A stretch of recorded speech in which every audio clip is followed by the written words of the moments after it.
We're back with more on the latest jobs numbers. The April jobs report beat expectations, with the U.S. adding 177,000 jobs. But that number is down significantly from last month as the U.S. faces growing economic pressure. And joining us now is Democratic Senator Peter Welch of Vermont. Senator, great to have you with us. Lots to talk about. But first, I just want to get your reaction to this new jobs report. Does this resilience mean the U.S. can weather any tariff turmoil?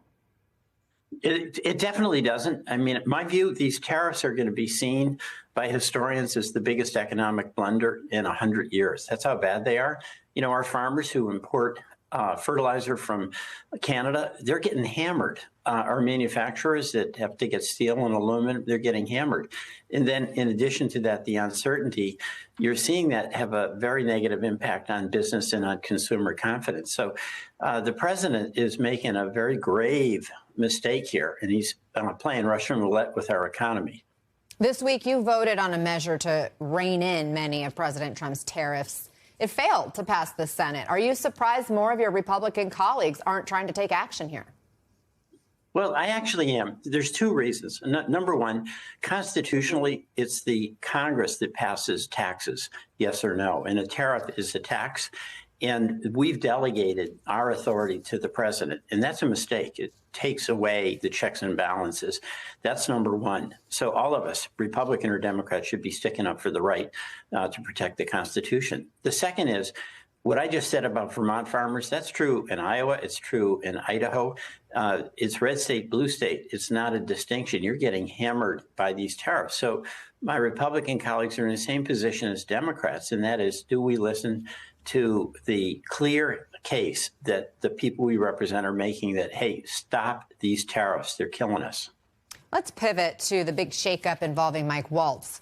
He's out as National Security Advisor, now nominated to be U.S. Ambassador to the UN. This after he sparked controversy for adding a journalist to a Signal chat about strikes on Yemen. Do you see this as accountability? No, I mean, clearly not. He'll be held accountable because in this position, he's going to have a confirmation hearing. So obviously the question of Signalgate is going to come up. And, you know, there's a couple of troubling things about Signalgate. First and foremost, the safety of our troops. But second, the ethic of accountability. You know, the men and women in uniform take that so seriously, and they take operational security so seriously. Why can't we have our leaders like Hegseth and like Walz take it as seriously as the men and women wearing uniform do? So he's going to face some very, very tough questions in his confirmation hearing. The vice president was on that Signal chat, and here's how he framed this move.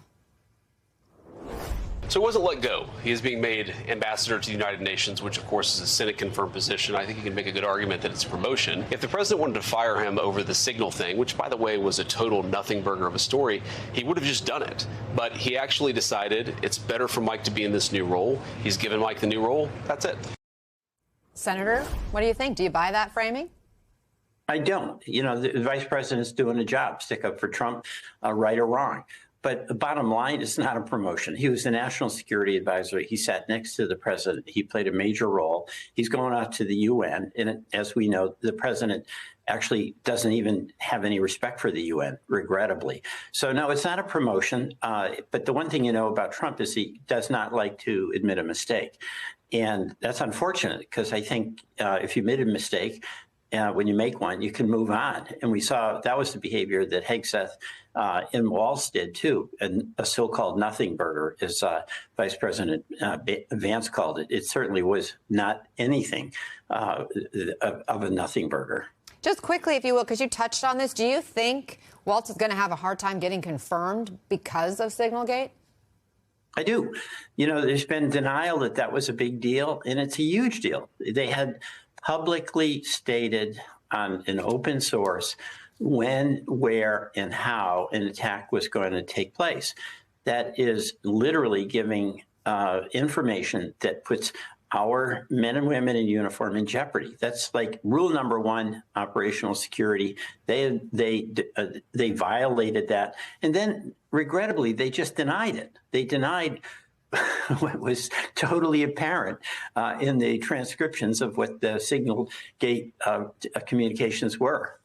I have to imagine he's going to face a lot of questions about the use of Signal in the Trump administration, as we showed the picture of him still using that app during the Trump cabinet meeting earlier this week. Senator Peter Welch, appreciate your perspective. Thank you for joining us with your insights.